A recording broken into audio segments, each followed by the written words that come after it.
안녕하세요, 복쌤입니다. 오늘도 복덩이 여러분을 축복하고 사랑합니다. 블레스 유. 먼저 그리스도를 본받아 본문을 보도록 하겠습니다. 제1권 영적 생활에 유익한 권고 10장 수다를 피하는 일에 관하여 할 수 있는 한 세상의 번거로움을 떨쳐버리라. 세상사에 관한 이야기는 비록 신실한 의도에서 나왔다 할지라도 큰 장애가 되기 때문이다. 우리는 쉽게 허영에 물들고 거기에 사로잡힌다. 말을 하고 나서 종종 나는 나의 평정을 지켰어야 하는데, 사람들과 함께 있지 말았어야 하는데 라는 후회를 하곤 한다. 을의 양심에 상처를 받고 나서야 침묵의 상태로 돌아오면서 왜 우리는 길을 쓰고 서로 말을 주고받으려 하는가?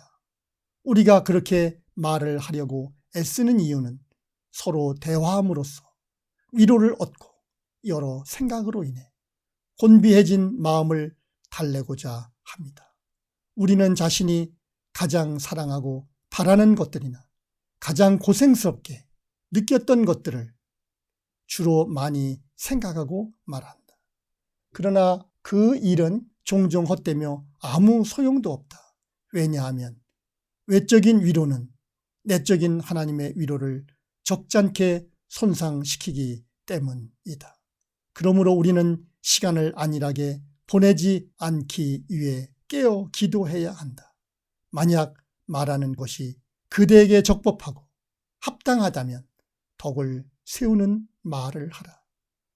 악한 관습에 빠져 그대 자신의 선을 소홀히 하면 지각 없는 말을 함부로 하게 된다.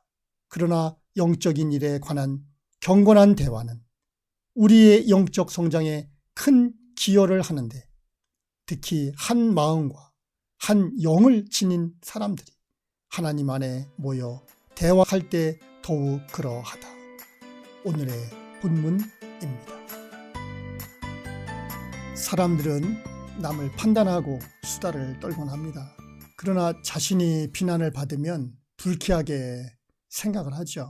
물론 저도 남을 판단할 때도 있지만 저를 나쁘게 판단하면 마음이 편안치 않아요. 제가 옳고 그름을 떠나서 그래요. 제게 좀 불편한 이야기를 하면 잠시의 여유도 없이 얼굴이 붉어지면서 불편한 소리를 하게 되고 거부하게 되죠. 이것이 인간의 본성인 것 같습니다. 누구를 뭐라고 하겠어요? 모두가 똑같은 걸요. 사실 제가 잘못했다면 바로 잘못을 인정하면 되는데 그게 쉽지 않아요. 하나님이 은혜를 주셔야 잘못도 시인하고 회개도 해요.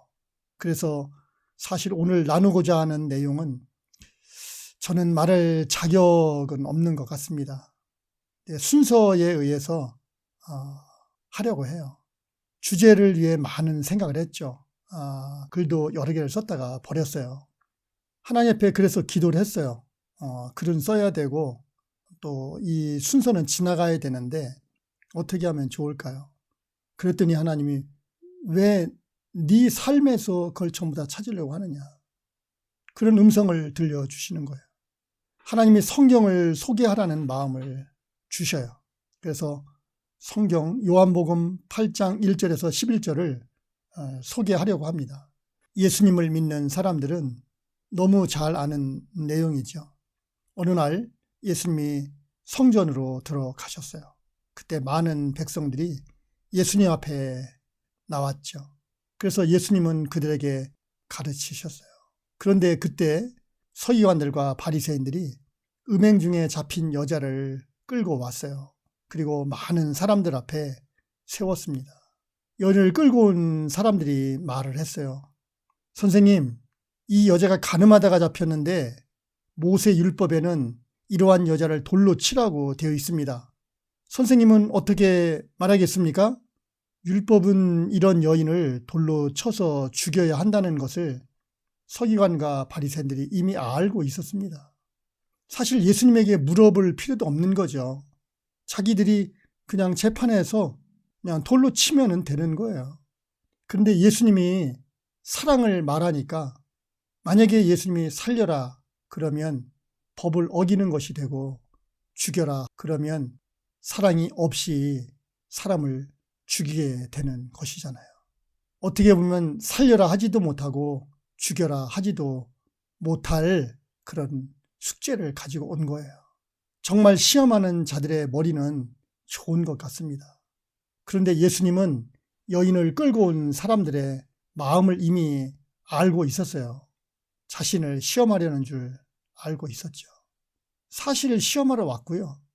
세상에서 법이라고 하면 아무 말도 못하잖아요. 법 그러잖아요. 법이니까. 법은 법이에요. 그 시대에도 그랬어요. 맞는 말, 이미 누구나 알고 있는 말을 예수님이 임의로 할 수가 없잖아요. 그래서 예수님도 아무 말도 하지 않았습니다. 무슨 말을 하면 그것을 문제 삼아 고발을 하려는 것이 분명하잖아요. 그런데 예수님은 그때 몸을 굽혀서 손가락으로 땅에 무엇인가 쓰셨어요. 바리새인과 서기관들은 땅에다 뭘 하나 쳐다봤죠. 더 이상 묻지 않았습니다. 그제야 예수님이 일어나 말하셨어요. 너희 중에 죄 없는 자가 먼저 돌로 치라. 다시 몸을 굽혀서 땅에 글씨를 쓰셨습니다. 사람들은 예수님이 무엇을 하나 땅을 보았습니다. 너희 중에 죄 없는 자가 먼저 돌로 치라. 말씀을 쓰신 것입니다. 율법에 돌로 치라고 되어 있다면 돌로 치라. 그러나 죄 없는 자가 먼저 돌로 치라 한 것이죠. 사람들은 예수님이 땅에 쓴 글을 보았습니다. 사람들이 그 글을 보자 양심의 가책을 받기 시작했어요. 어른으로 시작해서 젊은이까지 하나씩 밖으로 나갔습니다. 세상에 죄 없는 사람이 없잖아요. 그 자리에는 예수님과 잡혀온 여인만 있었어요. 예수님은 일어나 여자만 있는 것을 보고 그제야 여자에게 말했어요. 여자여, 너를 고발하던 그들이 어디 있느냐? 너를 죄 있다 하지 않겠다. 너는 가서 다시는 죄를 범하지 말라. 바리새인과 서기관들은 예수님을 시험하고 고발하기 위하여 여인을 데리고 왔습니다. 그리고 예수님이 말하는 것에 따라 죄를 씌우려고 했지요. 사람들은 자기가 싫은 사람은 누명도 씌웁니다. 비난도 합니다. 선동도 합니다. 그러나 자신은 돌아볼 줄 모릅니다. 오늘날만 이런 것은 아닙니다. 동서고금을 막론하고 다시 말하면 서양이나 동양이나 옛날이나 오늘이나 어디나 똑같다는 것입니다. 사실 똑같고요. 그저 좀 좋게 말하면 좀 덜하다 싶으면 안 그런 것 같이 생각할 뿐입니다. 제가 지난번 영상에서 진리를 말하면서 기준을 이야기했습니다. 여러분들 기억하시나요? 내가 가지고 있는 기준으로 다른 사람을 판단할 수 있습니까? 내가 기준을 어디에 무엇에 근거를 둡니까? 남을 비난하는 기준을 말하는 것입니다. 내가 가지고 있는 기준이 내 위치, 환경이 변해도 동일합니까? 누가 남을 판단할 수 있습니까? 우리는 누구를 향해 비난하기에 앞서 자신을 한번 돌아본다면 어떨까요? 저자는 말합니다. 세상사에 관한 이야기는 비록 신실한 의도에서 나왔다 할지라도 큰 장애가 된다. 세상의 일들은 종종 헛되며 아무 소용도 없다. 왜냐하면 외적인 위로는 하나님의 위로를 적잖게 손상시키기 때문이다. 만약 말하는 것이 그대에게 적법하고 합당하다면 덕을 세우는 말을 하라. 악한 관습에 빠져 그대 자신의 선을 소홀히 하면 지각 없는 말을 함부로 하게 된다. 성경은 말합니다. 로마서 2장 1절에서 8절. 그러므로 남을 판단하는 사람아, 누구를 막론하고 내가 핑계하지 못할 것은 남을 판단하는 것으로 내가 너를 정죄함이니 판단하는 내가 같은 일을 행함이니라. 이런 일을 행하는 자에게 하나님의 심판이 진리대로 되는 줄 우리가 아노라. 이런 일을 행하는 자를 판단하고도 같은 일을 행하는 사람아, 내가 하나님의 심판을 피할 줄로 생각하느냐? 혹 내가 하나님의 인자하심이 너를 인도하여 회개하게 하심을 알지 못하여 그의 인자하심과 용납하심과 길이 참으심이 풍성함을 멸시하느냐?